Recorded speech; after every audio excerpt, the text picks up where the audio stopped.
I never thought I'd be the one posting here, but 6 months ago, my perfect marriage unraveled in a way that left me questioning everything I thought I knew about my husband.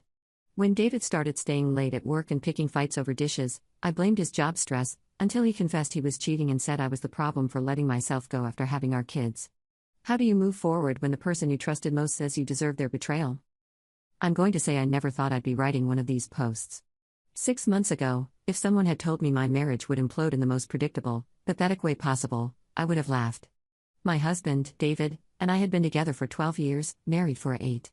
We have 2 kids, Emma, who's 6, and Jake, who's 4. Up until recently, I thought we had a solid relationship. We certainly faced challenges like any couple, but I believed we were partners working toward the same goals. David works in sales at a tech company, and I'm a nurse at the local hospital. We've always had busy schedules, but we made it work. When the kids were babies, I took extended maternity leave for both, and David was supportive. He said he wanted me to bond with the kids and recover properly. Looking back, I wonder if he was just being polite, because what happened later suggests he had very different feelings. I'll be honest, my body changed after having kids. I gained weight during both pregnancies and didn't lose it all afterward. I went from a size 8 to a size 12, and my body looks different now. My stomach isn't flat anymore, I have stretch marks, and my breasts are different after breastfeeding. But I was okay with these changes because they came from creating and nourishing our children. I figured David understood that too, especially since he never said anything negative about my appearance. The first sign that something was wrong came about 4 months ago. David started working late more frequently. It wasn't entirely unusual given his job, but the pattern was different. Instead of occasionally staying late for big projects, he was regularly coming home after 8 p.m. and seemed distracted. He'd be on his phone constantly, even during dinner with the kids, and would get defensive if I asked about work. He also started criticizing little things around the house, like dishes in the sink or toys left out, even though our house has always been lived in rather than pristine. He'd complain about dinner not being ready when he got home, despite his unpredictable schedule. When I pointed out that I was working full-time and managing most of the childcare, he'd say he was just stressed and didn't mean to take it out on me. The second red flag was his sudden interest in fitness and appearance. David had never been particularly vain, but he started going to the gym every morning before work and bought a new wardrobe. He got a haircut, started using expensive skincare products, and even bought cologne. When I complimented him, he'd make jokes about how at least one of us was making an effort. I thought he was going through a midlife crisis and trying to feel better about himself, so I tried to be supportive. Around the same time, David started making subtle comments about my appearance. He'd suggest I join him at the gym or make remarks about what I was eating. For my birthday, he bought me workout clothes instead of the jewelry or books I usually liked. When I said I was happy with my body and didn't have time for extensive workouts between work and kids, he'd act like I was being defensive and say he just wanted me to be healthy. The comments escalated. He'd joke about how I lived in yoga pants and t-shirts, even though that's practical for chasing kids and working 12-hour shifts. He'd suggest I wear makeup more often or do something different with my hair. When I pointed out that I was exhausted and my priorities were our family and my patients, not looking like an Instagram model, he'd say I was making excuses. Things deteriorated about 2 months ago. David became distant and irritable, especially with the kids. He'd snap at Emma for normal 6-year-old behavior and seemed annoyed by Jake's need for attention. He started spending weekends running errands that took hours, giving vague answers about the gym, shopping, or meeting colleagues. Our physical relationship also changed dramatically. David went from being affectionate to barely touching me. When I tried to initiate intimacy, he'd claim he was tired or stressed. The few times we were intimate, he seemed distracted and would finish quickly without much consideration for me. When I tried to talk about feeling disconnected, he said he was going through a difficult time at work and needed space. I started to suspect something was seriously wrong when David's behavior became more secretive. He'd take phone calls in another room, guard his phone constantly, and get defensive if I were near his computer. He started showering immediately when he got home from work, which was new. When I asked about it, he said work made him feel gross, but that didn't make sense for a desk job in sales. The breaking point came 3 weeks ago on a Saturday evening. David had been running errands most of the day while I took care of the kids, cleaned the house, and prepared dinner. He came home around 7 p.m. in a good mood, which was unusual. He was humming, relaxed, and pleasant with the kids during dinner. I was cautiously optimistic that maybe whatever had been bothering him was improving. After we put the kids to bed, I suggested we watch a movie and talk about feeling disconnected lately. I wasn't trying to start a fight, I genuinely wanted to reconnect and figure out how to get back to a good place. David agreed, which surprised me, and we settled on the couch with some wine. I started the conversation gently, saying I'd noticed he seemed stressed and distant and asking if there was anything I could do to support him. I said I missed feeling close to him and wanted to understand what was going on. David was quiet for a long time, and I could see him weighing something in his mind. Finally, he said he'd been thinking about our relationship and wasn't happy. When I asked what was making him unhappy, he launched into a speech that blindsided me. He said he felt like we'd become roommates instead of spouses and that he didn't feel attracted to me anymore. He said I'd let myself go after having kids and that he felt like he was married to a different person than the one he'd fallen in love with. He complained that I never made an effort with my appearance and had become boring, focused only on the kids. I was hurt but tried to stay calm. I pointed out that my body had changed because I'd carried and delivered his children, and that my priorities had shifted because we had 2 young kids who needed care. I said I was willing to work on our relationship, but that he needed to be realistic about what life looks like with small children. That's when David dropped the real bombshell. He said he'd been seeing someone who made him feel like a man again and reminded him what it was like to be with a woman who took care of herself. He said this woman, Rebecca, from his gym, was exciting, fun, and made an effort to be attractive. He claimed he hadn't meant for it to happen, but couldn't help being drawn to someone who appreciated him. I felt like I'd been punched in the stomach. I asked how long this had been going on, and he said about 3 months. I asked who she was, and he said Rebecca was 32, recently divorced, with no kids, and had maintained her figure. He said she dressed up when they went out, wore makeup, and seemed excited to see him. He said being with her reminded him of how relationships were supposed to feel and made him realize how much he'd been settling for in our marriage. He said any man in his position would have done the same thing.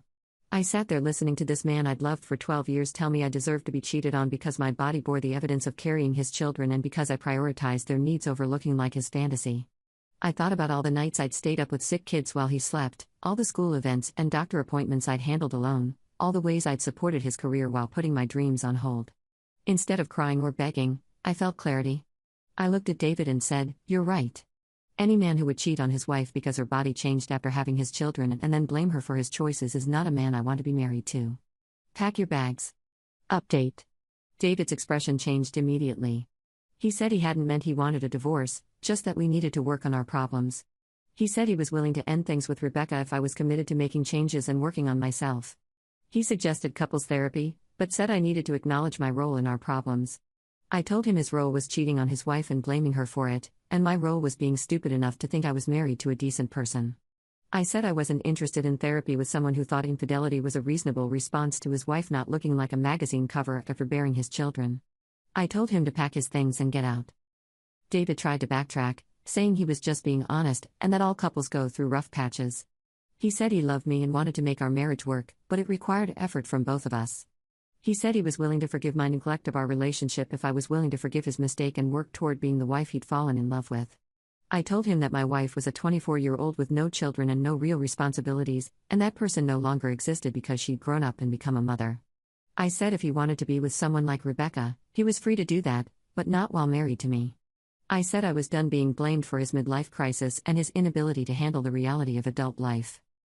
David spent the next hour alternating between convincing me I was overreacting and getting angry that I wasn't willing to fight for our marriage. He said I was being dramatic and that plenty of couples work through infidelity. He said I was giving up too easily and that our kids deserve parents who were willing to put in effort to stay together. He said I was being selfish and short-sighted. I told him our kids deserved to see their mother treated with respect and that I wasn't going to model accepting abuse for their sake. I said if he wanted to be with Rebecca so badly, he should go be with her, but he couldn't have both of us. I said I was filing for divorce in the morning and that he could communicate through lawyers from now on. David finally packed a bag and left around midnight, still insisting I was making a huge mistake and that I'd regret not working on our marriage. He said I'd struggle as a single mother and realize how good I had it with him. He said Rebecca made him happy in ways I never had, and that I was too stubborn to admit my faults. After he left, I called my sister, who came over immediately and stayed the night to help with the kids. In the morning, I was surprisingly calm and felt more relieved than devastated. I realized I'd been walking on eggshells around David's moods and criticism for months without fully acknowledging how bad things had gotten. The next morning, I explained to Emma and Jake that Daddy was going to live somewhere else for a while, but both parents still loved them very much. Emma asked if it was because they'd been bad, and I assured her it had nothing to do with them and that they were perfect as they were. Jake didn't fully understand but accepted that Daddy would visit but not live with us anymore. I called a divorce attorney that Monday and scheduled a consultation. I also called my supervisor at the hospital and explained I might need some schedule flexibility. Everyone was incredibly supportive, and several colleagues shared their own divorce experiences and offered practical advice. David texted constantly for the first week, alternating between apologies and blame. He'd send long messages about how he was sorry for hurting me, but that I needed to understand his perspective and work on our issues. He'd follow up with angry texts about how I was being unreasonable and destroying our family over one mistake. I stopped responding after the third day and told him all communication needed to go through my attorney. The most satisfying part happened 2 weeks after David moved out. I was putting the kids to bed when I heard someone pounding on the door and ringing the doorbell repeatedly. I looked through the peephole and saw David, looking destroyed. He was crying, his hair was a mess, and he looked like he hadn't slept in days. I opened the door but didn't invite him in. David started sobbing, saying he'd made the biggest mistake of his life and needed me to forgive him. He said Rebecca had dumped him when she found out he was actually getting divorced and not just having problems at home. She wasn't interested in being with someone dealing with the reality of divorce and custody arrangements. She told him she didn't want anything serious or to deal with someone else's kids or drama. She blocked him on social media and at the gym, and when he tried to talk to her, she told the staff he was harassing her. David said he realized what they had wasn't real and that he'd thrown away his family for someone who never cared about him.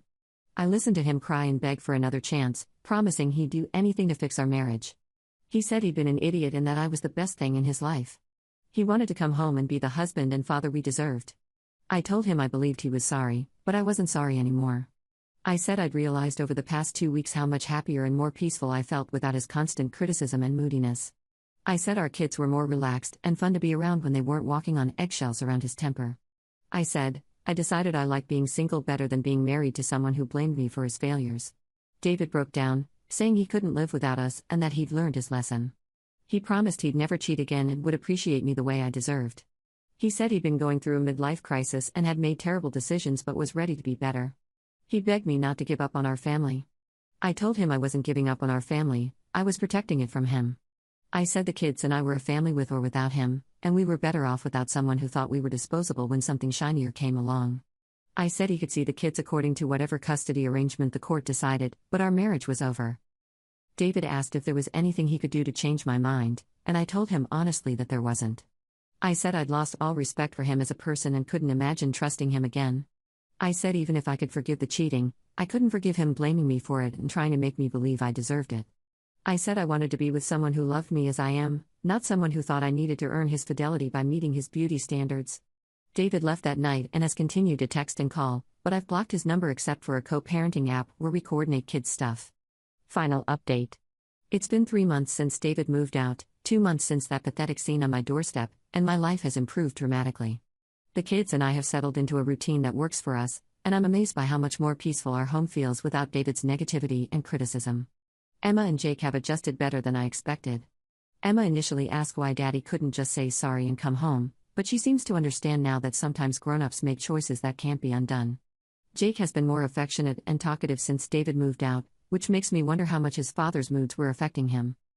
David has been consistently late for his scheduled time with the kids and has canceled twice in the past month, once for a work event, and once because he wasn't feeling well.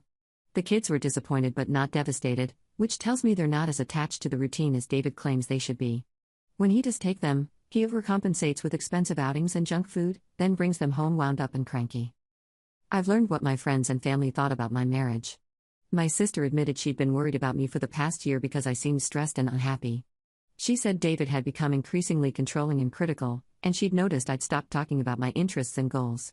My best friend from nursing school said she'd seen signs of emotional abuse but didn't know how to bring it up. Several colleagues shared stories about marriages that ended due to infidelity, describing the same pattern of gradual criticism and blame I experienced. I also learned about David's affair through mutual friends. Rebecca had a reputation at the gym for dating married men and dropping them once they became available.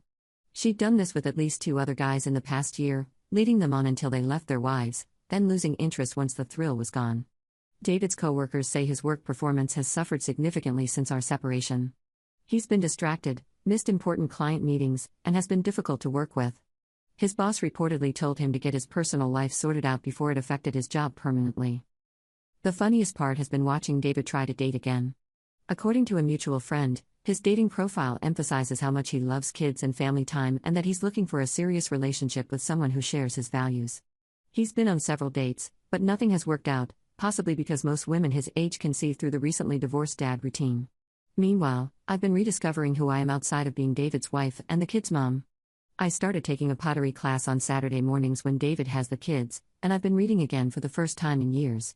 I've been going out with friends and realized how much I'd missed adult conversations that didn't revolve around David's work stress or family logistics.